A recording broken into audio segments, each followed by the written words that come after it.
తెలంగాణ మట్టి బిడ్డ పివి నరసింహారావు గారికి భారతరత్న ఇచ్చి గౌరవించినందుకు గౌరవనీయులు దేశ ప్రధానమంత్రి నరేంద్ర మోడీ గారికి తెలంగాణ ప్రజల పక్షాన ధన్యవాదాలు తెలియజేస్తా ఉన్నాం. పివి నరసింహారావు గారు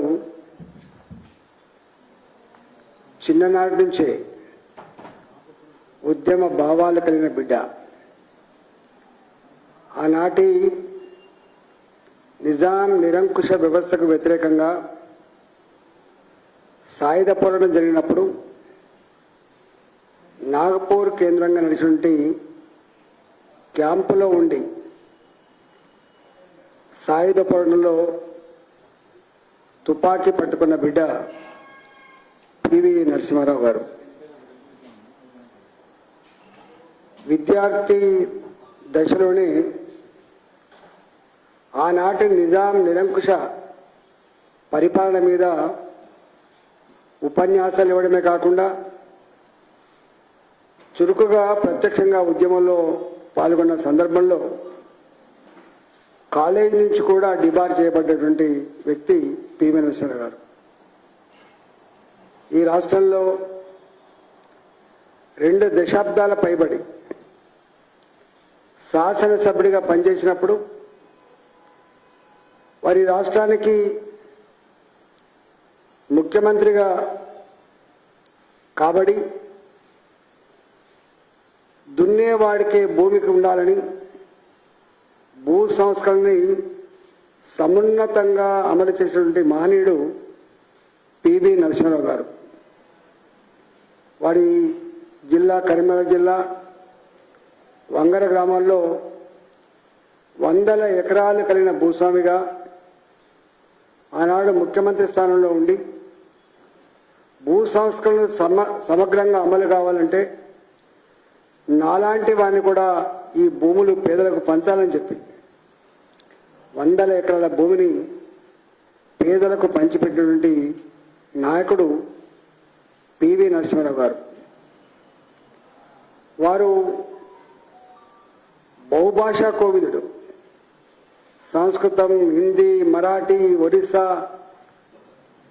తెలుగు, తమిళం లాంటి భాషలే కాకుండా ఇతర దేశాల భాషలు కూడా అవపోసనం పట్టినటువంటి నాయకుడు పివి నరసింహారావు గారు. మా ప్రాంతంలో బహుభాషా కోవిదుడిగా వారిని సంబోధిస్తూ ఉంటారు.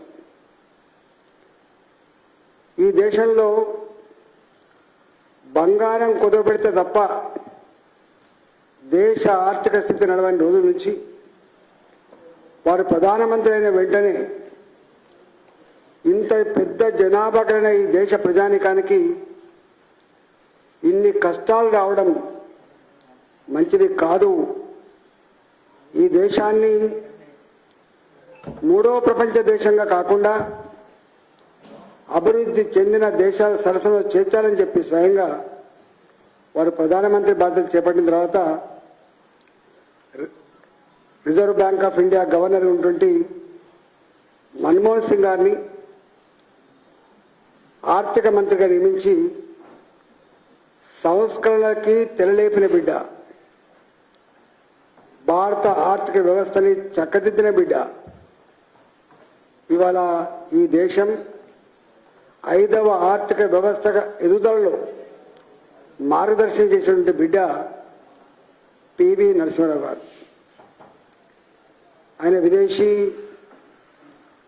శాఖ వ్యవహారాల మంత్రిగా, ఆయన హోంమంత్రిగా అనేక బాధ్యతలు, ఏ బాధ్యత ఇచ్చినా వన్నె తెచ్చిన బిడ్డ, మచ్చ లేకుండా ఈ దేశమే గర్వించే పద్ధతిలో పాలించిన బిడ్డ పివి నరసింహారావు గారు. పివి నరసింహారావు గారు దక్షిణ భారతదేశం నుంచి మరి తెలుగు జాతి ప్రధానమంత్రి కావడం అనేది ఈ ప్రాంత ప్రజానికానికి గర్వకారణంగా చెప్పుకుంటూ ఉంటాం. అలాంటి మహనీయునికి ఆనాటి కాంగ్రెస్ ప్రభుత్వం మరి గౌరవించాల్సి ఉండే, గుర్తించవలసి ఉండే. గౌరవించకపోగా, గుర్తించకపోగా వారు పరమపదించినప్పుడు, వారు మరణించినప్పుడు ఢిల్లీలో ప్రధాన మంత్రుల శ్మశాన వాటికల పక్కన ఉండాల్సినటువంటి పివి నరసింహ గారిని వీరు కాంగ్రెస్ పార్టీలో వాళ్ళ కుటుంబం నుంచి కాకుండా బయట నుంచి వచ్చిన ప్రధానమంత్రిగా అక్కడ అలౌ చేయకపోతే హైదరాబాద్ గడ్డ మీద వారి ఖననం చేసుకొని గుర్తించుకున్నాం, గౌరవించుకున్నాం. మనం గౌరవించకపోగా, వారు గుర్తించకపోగా, వారి సేవలకు తగ్గట్టుగా భారతరత్న ఇవ్వకపోగా అనేక రకాల అవమానాలను భరించిన బిడ్డ, అవమానాలకు గురైనటువంటి బిడ్డ పివి నరసింహ గారు. అలాంటి మహనీయుని ఇవాళ భారతరత్న ఇచ్చి భారత ప్రధానమంత్రి నరేంద్ర మోడీ గారు సంస్కరించడం ఈ జాతికే గర్వకారణంగా మేము చెప్పుకుంటూ ఉంటాం. పివి మన టీవీ, పివి రాబోయే తరాలకు ఆదర్శవంతంగా నిలిచడంలో ఎలాంటి సందేహం లేదు. ఇవాళ వారికి భారతరత్న ఇవ్వడం అంటే తెలుగు జాతి ఆత్మగౌరవాన్ని, దక్షిణ భారత ప్రజల ఆత్మగౌరవానికి గుర్తింపుగా ఇచ్చినట్టుగా మేము భావిస్తూ ఉన్నాం. తప్పకుండా వారి చరిత్రని రాబోయే తరాలకు అందించడంలో, వారి స్ఫూర్తిని మనం ఆచరించడంలో పునరంకితం కావాలని చెప్పి సందర్భంగా నేను కోరుతూ మరొకసారి ప్రధానమంత్రి గారికి ధన్యవాదాలు తెలియజేస్తా ఉన్నాను. ఈరోజు కాంగ్రెస్ పార్టీ అధికారంకి వచ్చి 2 నెలలు దాటుతా ఉంది. మొట్టమొదటి ఓటాన్ బడ్జెట్ ప్రవేశపెట్టిండు. కేంద్ర ప్రభుత్వం బడ్జెట్ సంపూర్ణమైన బడ్జెట్ రాలేదు కాబట్టి, అక్కడ కూడా ఓటాన్ అకౌంట్ బడ్జెటే వచ్చింది కాబట్టి, సంపూర్ణమైన అంచనాలు లేవు కాబట్టి ఓటాన్ అకౌంట్ బడ్జెట్ ప్రవేశపెడుతున్నట్టుగా రాష్ట్ర ఉప ముఖ్యమంత్రి వర్యులు, ఆర్థిక మంత్రి వర్యులు వారి బడ్జెట్ ప్రసంగం చెప్పడం జరిగింది. మొదటి నుంచి కూడా కాంగ్రెస్ పార్టీ ప్రతిపక్షంలో ఉన్నాడు బడ్జెట్ అంచనాలకు,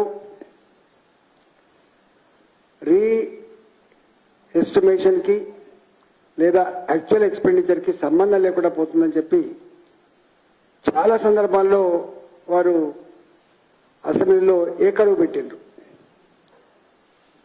మరి మళ్ళీ వారి బడ్జెట్ ప్రసంగంలో కూడా, వారి అంకెలలో కూడా అదే దొర్లింది తప్ప, అదే ఒరవడి తప్ప దానికంటే భిన్నమైన ఒరవడి లేదు. 2022-23 2,56,958 కోట్ల రూపాయలు బడ్జెట్ ఎస్టిమేట్లుగా ప్రతిపాదిస్తే రివైజ్డ్ ఎస్టిమేట్స్ 2,37,000 కోట్లు అని చెప్పి అంచనా వేస్తే చివరికి ఖర్చు అయింది 2022-23లో యాక్చువల్గా ఖర్చు అయింది కేవలం 2,04,523 కోట్లు మాత్రమే. అంటే దాదాపు 52,000 కోట్ల రూపాయలు బడ్జెట్ అంచనాల కంటే కూడా ఆదాయం తక్కువ వచ్చి ఖర్చు అయింది. అంటే ఆల్మోస్ట్ 1/5, 1/5 వంతు రియాలిటీకి దూరంగా ఉంది. అట్లనే 2023-24లో స్వయంగా ఆర్థిక మంత్రి గారి ఆ బడ్జెట్ పేపర్లో ఆనాటి బడ్జెట్ ఎస్టిమేషన్స్ 2,90,366 కోట్లయితే సవరించిన అంచనాల ప్రకారంగా 2,24,625 కోట్లు అంటున్నారు. అంటే 2,90,000 రూపాయలు బడ్జెట్ పెడితే 2,90,000 కోట్ల రూపాయలు బడ్జెట్ పెడితే ఖర్చు చేయబోతున్నది కేవలం 2,24,000 రూపాయలు చెప్తే డిఫరెన్స్ అంటే 66,000 కోట్లు. అంటే ఒక సంవత్సరం ప్రతిపాదించిన బడ్జెట్లో 66,000 కోట్ల రూపాయలు ఆదాయం రాదని ఖర్చు పెట్టలేమని చెప్పి మీరు చూపించిందంటే అంటే మొత్తం ఫిక్స్డ్ ఎక్స్పెండిచర్ పోను, వడ్డీలు ఫిక్స్డ్ ఎక్స్పెండిచర్, అసలు కట్టడు ఫిక్స్డ్ ఎక్స్పెండిచర్, జీతభత్యాలు ఫిక్స్డ్ ఎక్స్పెండిచర్, పెన్షన్లు ఫిక్స్డ్ ఎక్స్పెండిచర్, సోషల్ పెన్షన్లు ఫిక్స్డ్ ఎక్స్పెండిచర్. అంటే ఒక్క మాట చెప్పాలంటే 66,000 కోట్ల రూపాయలు ఎక్స్పెండిచర్ కాలేదని చెప్పడం అంటే వెల్ఫేర్ మొత్తం గంగల ముంచడమే. కేవలం వెల్ఫేర్ యాక్ట్ పేదలకు కేటాయించేటువంటి కేటాయింపులలో అంకెలు తప్ప రియల్ ఎక్స్పెండిచర్ ఉండదని చెప్పడమే. ఇవాళ ఈ సంవత్సరం బడ్జెట్ ప్రవేశపెడుతూ 2024-2025 సంవత్సరానికి బడ్జెట్ అంచనాలు 2,75,891 కోట్ల రూపాయలు. అంటే ఆల్మోస్ట్ పోయినసారి 2,24,000 కోట్లు నిజంగా ఖర్చు పెట్టే సత్తా ఉంటే ఆదాయం వస్తే ఈ సంవత్సరం ఖర్చు పెట్టే డబ్బు 2,35,000 2,30,000 కోట్ల కంటే ₹1 కూడా ఎక్కువ ఖర్చు పెట్టే ఆస్కారం లేదు. అంటే మళ్ళీ ఈ సంవత్సరం బడ్జెట్లో కూడా ప్రవేశపెట్టబడ్డ 2,75,000 కోట్లలో 40,000 కోట్ల పైచిలకు లేదా 50,000 కోట్ల రూపాయలు ₹1 కూడా ఖర్చు పెట్టేటువంటి ఆస్కారం ఉండదు ఈ బడ్జెట్కి. దానికి ఆ సత్తా లేదు. కానీ ఇలా కాంగ్రెస్ పార్టీ మేనిఫెస్టో మాత్రం 5 లక్షల కోట్ల రూపాయలు ఖర్చు పెడితే కానీ అది అమలు కానిటువంటి హామీలు అయితే ఉన్నాయి. నేను ఒకటే సూటిగా ఈ ప్రభుత్వాన్ని నేను అడుగుతా ఉన్నా, మీరు పెట్టినటువంటి వ్యవసాయ బడ్జెట్లో 19,000 కోట్లు మాత్రమే పెట్టినట్టున్నది. మీరు పెట్టిన బడ్జెట్లో 19,000 కోట్లు మాత్రమే అగ్రికల్చర్ కేటాయించారు. అంటే మీరు రైతు బంధు కానీ ఈవెన్ కౌలు రైతాంగానికి కూడా సంవత్సరానికి 12,000 రూపాయలు ఇచ్చే విషయం కానీ, రైతులు పండించిన ధాన్యానికి 500 రూపాయలు క్వింటాల్కి ఎక్కువ ఇచ్చేటువంటి అంశం కానీ, ఇట్లా గతంలో 21,000 కోట్ల రూపాయలు కేటాయిస్తేనే రైతులకు ఇచ్చే రైతు బంధు సంపూర్ణంగా అమలు చేయకపోయినప్పుడు మరి మీరు రైతు బంధు అమలు చేయాలి, కౌలు రైతులకు సంవత్సరానికి 12,000 రూపాయలు ఇవ్వాలి, ఎకరానికి 10,000 రూపాయలు చేయాలో 15,000 రూపాయలు ఇవ్వాలి, అన్నిటికీ మిక్కిలి 2 లక్షల రూపాయల రుణమాఫీ రైతాంగానికి ఎట్ ఏ టైం 2 లక్షల లోపు రుణమాఫీ చేస్తా అన్న 34,000 కోట్ల రూపాయలు ఈ సంవత్సరం ఉంటుందా లేదా? వారు ఒక మాటలో తప్పించుకునే ప్రయత్నం చేశారు. మేము ప్రాసెస్లో ఉన్నాం, గుర్తించే దానిలో గుర్తించడం, ప్రాసెస్ చేయడం 1 నెల రోజు అయితే కావచ్చు, 2 నెలలు అయితే కావచ్చు. కానీ ఈ సంవత్సరం బడ్జెట్లో అంటే ₹1 కూడా కేటాయించలేదంటే రైతులకు మీరిచ్చిన మేనిఫెస్టోలో రాసుకున్న 2 లక్షల రూపాయల రుణమాఫీ ఇది అబద్ధం తప్ప, ఇది ఉత్సాహమే తప్ప ఈ సంవత్సరం ఇది అమలు కాదని చెప్పి దీన్ని బట్టి అర్థమవుతాం. రెండవది మహిళలకి ఒక్కొక్క మహిళకి 2,500 రూపాయలు ఇస్తా అని చెప్పినారు. నిరుద్యోగులకేమో 4,000 రూపాయలు నిరుద్యోగ భృతి ఇస్తా అని చెప్పినారు. ఈవెన్ సోషల్ పెన్షన్ కూడా వృద్ధులకు ఇచ్చేటివి కానీ విడోస్కి ఇచ్చే పెన్షన్ కానీ 4,000 రూపాయలు చేస్తా అని చెప్పినారు. అదేవిధంగా హ్యాండిక్యాప్డ్ వాళ్ళకు 6,000 రూపాయలు ఇస్తామని చెప్పారు. వీటన్నిటికీ ఎక్కడ కూడా నిధులు కేటాయించలేదు. ఎక్కడ కూడా నిధులు కేటాయించలేదు. ఏదో అంకెలు చూపించింది తప్ప కొంత ఎక్కడ కూడా లేదు. నేను ఒకటే కోరుతున్నా, మహిళలకి ఏదో ఒక బస్ కిరాయిలు, బస్సులలో ఉచిత ప్రయాణం అని చెప్పి ఉరిడించింది తప్ప మహిళలకు రావాల్సిన 2,500 రూపాయల నెలకు వృత్తి కానీ, మహిళలకు రావాల్సినటువంటి 500 రూపాయల గ్యాస్ సిలిండర్లు కానీ, మహిళలకు వాళ్ళ వాళ్ళ పిల్లలకి మ్యారేజ్ అయినప్పుడు 1,00,000 రూపాయలు ఇచ్చేటువంటి కళ్యాణ లక్ష్మి లేదా షాదీ ముబారక్ అదనంగా 10 గ్రాముల బంగారం 40,000 50,000 రూపాయల బంగారం కానీ వాటికి ఎక్కడ కూడా మహిళలకు ఆ నిధులు కేటాయించలేదు. మరి కాంగ్రెస్ పార్టీ, ఈ ప్రభుత్వం మేము ఇచ్చిన హామీలు తూచా తప్పకుండా అమలు చేస్తామని చెప్పినటువంటి కాంగ్రెస్ ప్రభుత్వం మరి మొట్టమొదటిగా మహిళలకు మరి మోసం చేస్తుందా, మరి మహిళలకి మొండి చేయి చూపిస్తుందా, వాళ్ళకు అమలు చేస్తుందా, ఈ బడ్జెట్లో మాత్రం ఎక్కడ కనపడలేదు. మూడోది, నిరుద్యోగులకి 4,000 రూపాయల వృత్తి అయితే ఉన్నాడో ఈ బడ్జెట్లో ఎక్కడ కూడా ప్రస్తావన తీసుకురాలి. నిరుద్యోగులు ఎవరై ఉంటారు, ఎక్కడి వరకు చదివిన వాళ్ళే ఉంటారు, ఏ వయసు వరకు ఇస్తారు, ఏ విధి విధానాలు లేవు ఇప్పటి వరకు. వాళ్ళ గురించే ప్రస్తావన అయితే లేదు. కానీ ఏదో నిరుద్యోగులకు ఉద్యోగ కల్పన కోసం ప్రయత్నం చేస్తామని మాత్రం చెప్తున్నారు. ఇదంతా మరి నవ్వులాట పాలు తప్ప, ప్రజలు నవ్వుకునే పరిస్థితి తప్ప ఈ బడ్జెట్ చూస్తే వాళ్ళ ఆశలు నెరవేరుతున్న నమ్మకం మాత్రం లేదు. మూడోది, వీళ్ళ మేనిఫెస్టోలో ఒక 66 అంశాలు ప్రస్తావించారు. 66 అంశాలు ప్రస్తావించారు. వెనుకబడిన తరగతులకు బీసీ సప్లాన్ అమలు చేస్తాం. ప్రతి సంవత్సరం 20,000 కోట్ల రూపాయలు చొప్పున 52% ఉన్న బీసీ ప్రజానికానికి ప్రతి సంవత్సరం 20,000 రూపాయలకు చొప్పున 5 సంవత్సరాలు కలిపి 1,00,000 కోట్ల రూపాయలు ఖర్చు పెడతామని చెప్పినారు. నాకు తెలిసి ఇవాళ ఈ బడ్జెట్లో పెట్టింది కేవలం 8,000 కోట్ల రూపాయలు పెట్టిండు. ఈ 8,000 కోట్ల రూపాయలు కూడా బడ్జెట్ అంచనాల ప్రకారం కనుక ఖర్చు పెట్టకపోతే మళ్ళా గదే రెసిడెన్షియల్ స్కూళ్ళ కోసం డబ్బులు ఖర్చు పెట్టి తప్ప బీసీల అభ్యున్నతి కోసం వీళ్ళు రూపాయి ఖర్చు పెట్టే ఆస్కారం లేదు. అదేవిధంగా విద్యారంగానికి వీళ్ళు 15% ఖర్చు పెడతామని చెప్పినారు. బడ్జెట్లో ప్రతి సంవత్సరం బీహార్ లాంటి రాష్ట్రాల్లో 15% పైబడి ఖర్చు పెడుతున్నారు. మంచి రిజల్ట్స్ వస్తున్నాయి.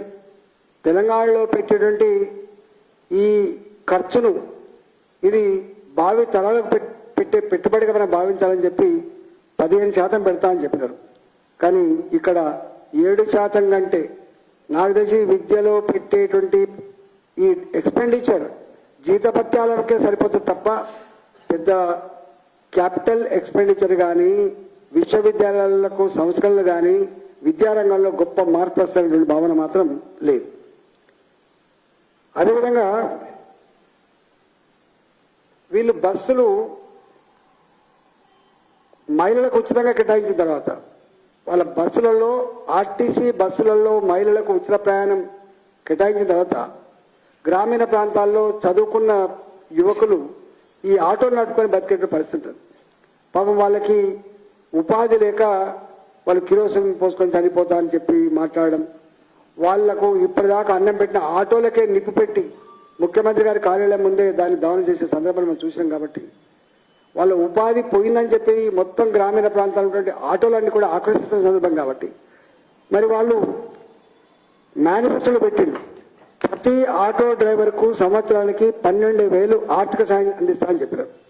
మరి మీరు ప్రవేశపెట్టినటువంటి ఈ మహిళలకు ఉచిత బస్ ప్రయాణం వల్ల ఆటో డ్రైవర్ల కుటుంబాల బతుకుల్లో ఇవాళ మట్టిపడ్డది. కాబట్టి వాళ్ళు అన్నమో రామచంద్ర అని చెప్పి అడకతిన పరిస్థితి వచ్చింది. కాబట్టి మీరు మీ మేనిఫెస్టోలో పెట్టినట్టుగా సంవత్సరానికి ఆటో డ్రైవర్కి 12,000 రూపాయల వృత్తి ఏదైతే ఇస్తామని చెప్పినో దాన్ని బడ్జెట్ ఎక్కడ కేటాయించలేదు.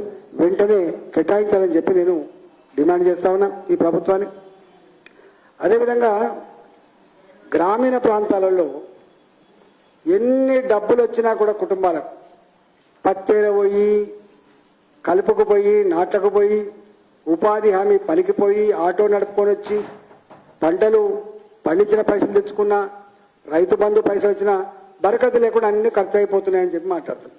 ఎందుకు ఖర్చు అవుతున్నాయంటే గ్రామీణ ప్రాంతాలలో 150 మందికి 200 మంది మొగోళ్లకు ఒకటి చొప్పున బెల్ట్ షాపులు పెట్టారు.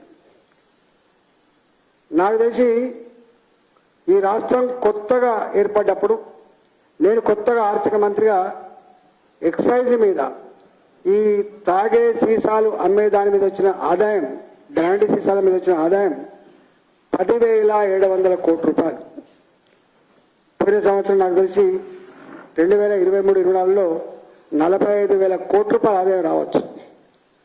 సరే, ఈ సంవత్సరం మళ్ళీ ఇంకో 2-3 కోట్లు ఎక్కువ కావచ్చు. కాంగ్రెస్ పార్టీ తన మేనిఫెస్టోలో ఇచ్చిన హామీ ఏంటంటే బెల్ట్ షాప్ను రద్దు చేస్తాం.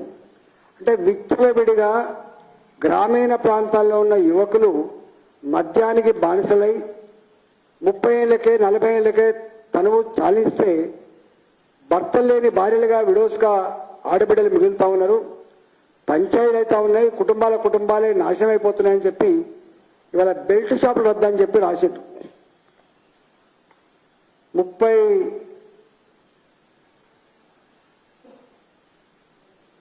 బెల్ట్ షాపుల రద్దని చెప్పి రాసిండు. మరి ఈ ప్రభుత్వం బెల్ట్ షాపులు రద్దు చేస్తుందా లేదా ప్రజలకు చెప్పాల్సిన బాధ్యత ఉందని చెప్పి ఈ సందర్భంగా నేను మనవి చేస్తా ఉన్నా. అదేవిధంగా మహిళా గ్రూపులకి 10 లక్షల రూపాయల లోపు పావులా వడ్డీ రుణాలు అందిస్తామని చెప్పినారు. ఎవరిచ్చినా ఇవ్వకపోయినా, వేరే వాళ్ళు పట్టించుకోకపోయినా మహిళలకు మాత్రం 10 లక్షల రూపాయల లోపు మేము పావులా వడ్డీ రుణాలు ఇస్తామని చెప్పినారు. మరి దానికి సంబంధించి ఎక్కడ కూడా ఈ మేనిఫెస్టోలో కనపడలే. అదేవిధంగా దళితులకి దళిత బంధు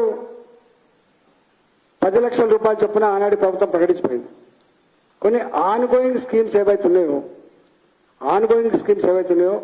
మరి వాటిని అమలు చేస్తారా లేదా, మరి దళితుల పట్ల ఈ ప్రభుత్వానికి కన్సర్న్ ఉందా లేదా, కనీసం ఈ దళిత సప్లాన్ నిధులకు వెళ్ళినా ఇస్తారా లేదా ఇంతవరకు ఎక్కడ చెప్పలే. వారు మాత్రమే మరి 17,000 కోట్ల రూపాయలు బడ్జెట్లో దళిత బంధు అమలు చేస్తా అని చెప్పి పెట్టినారు, కానీ 1 రూపాయి కూడా కేటాయించాలని చెప్పినారు. మరి ఈ ప్రభుత్వం దళిత కుటుంబాలకు 15 లక్షల రూపాయలు చొప్పున దళిత బంధు ఇచ్చే ఆస్కారం ఉందా లేదా ఎక్కడ చెప్పలేదు. బడ్జెట్లో ఎక్కడ కేటాయింపులు లేవు.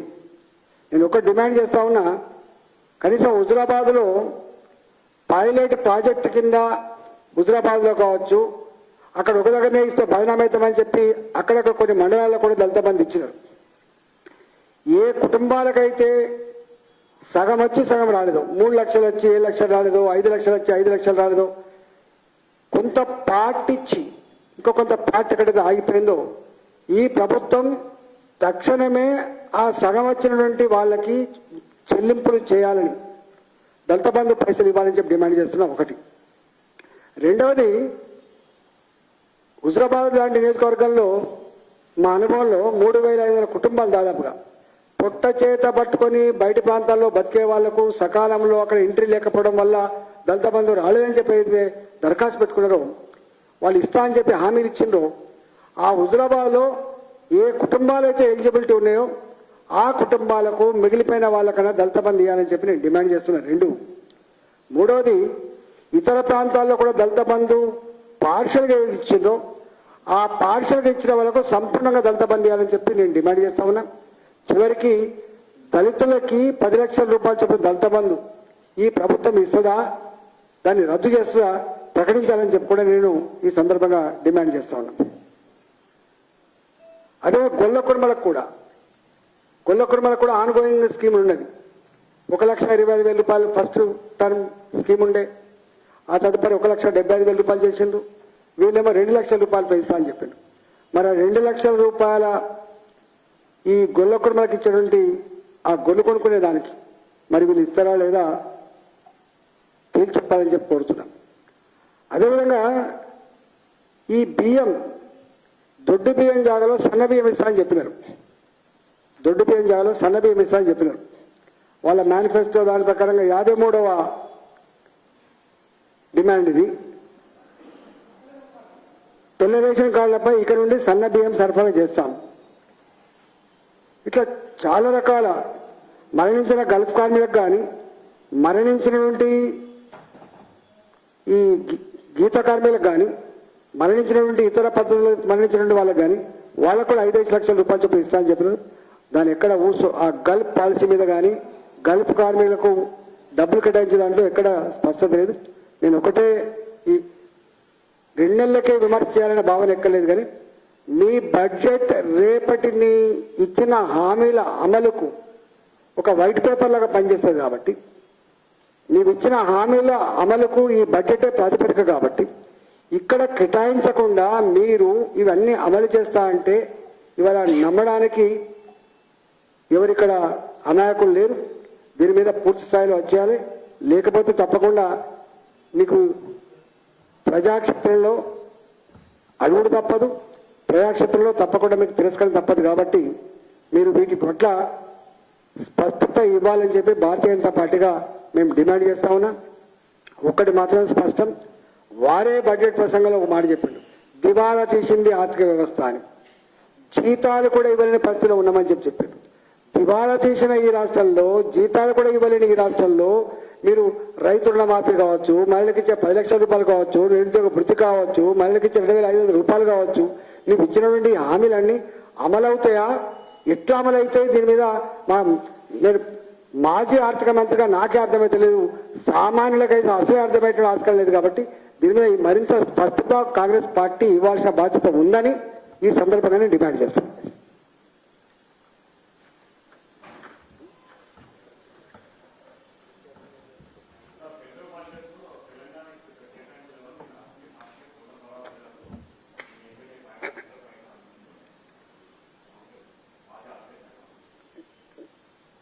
అంటే కొంతమంది బడ్జెట్ పెట్టంగానే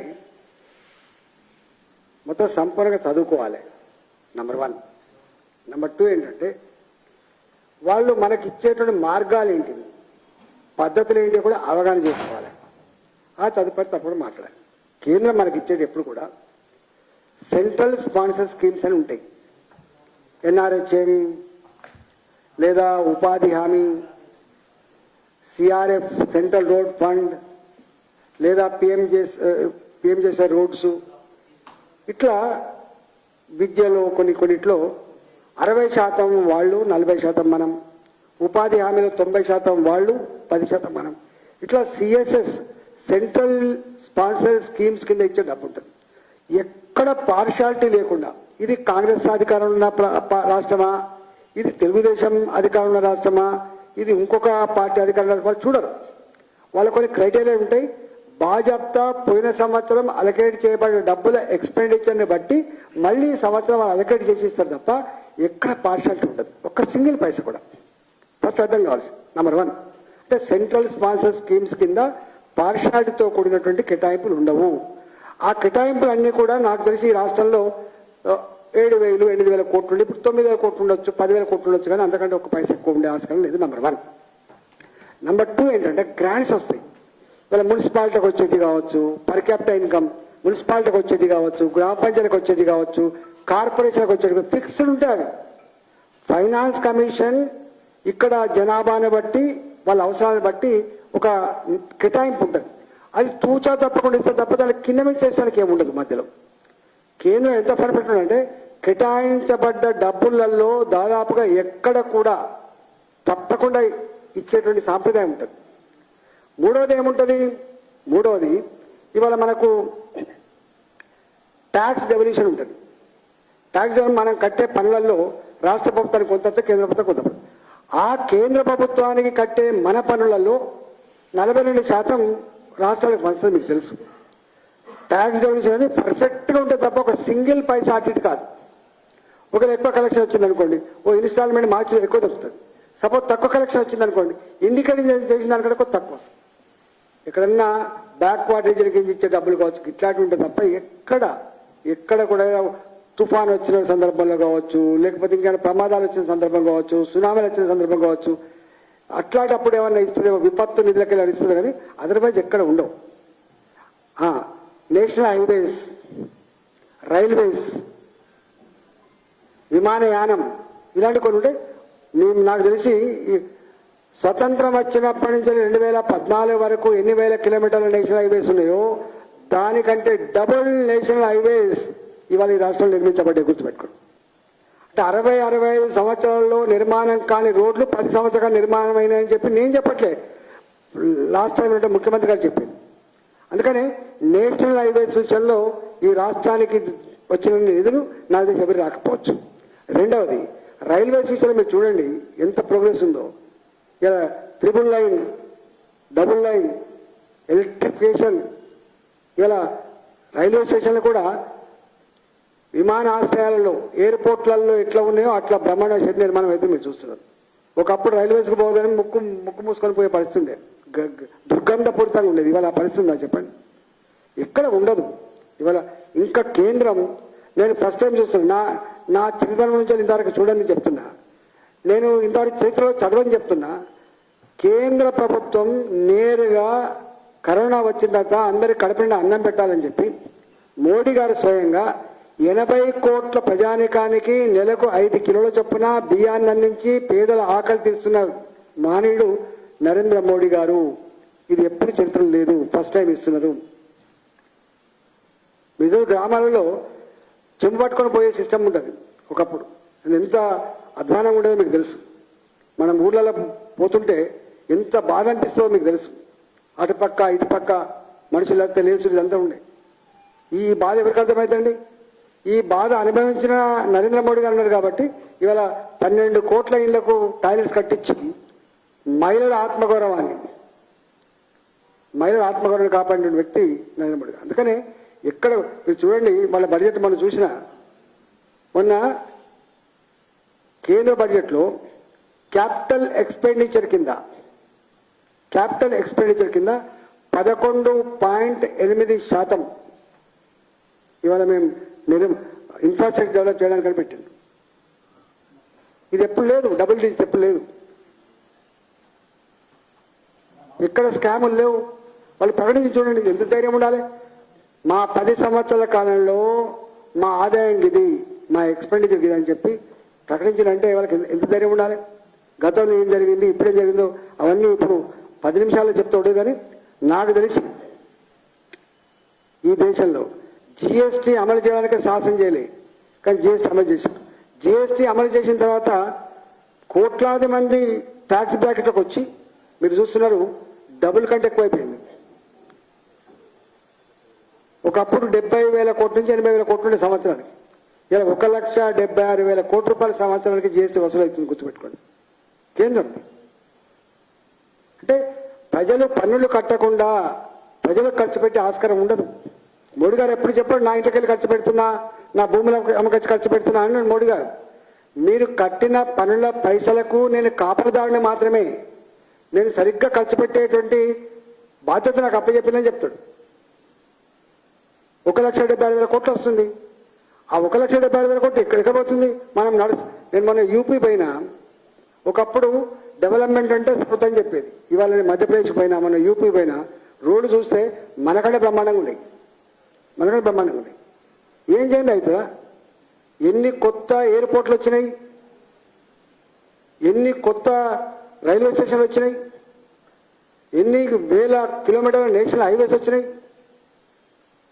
అందుకని అసలు నక్కకు నాగలో అనుకున్న తేడా అవి చెప్పాలంటే తప్పకుండా చెప్తాం. కానీ ఒక్కటి, వాళ్ళు విమర్శించే ముందు గుడ్డిగా విమర్శించే కాకుండా గతమైంది, ఇప్పుడైంది, ఇప్పుడు పరిస్థితి ఏందో అర్థం చేసుకొని విమర్శిస్తే మంచిగా.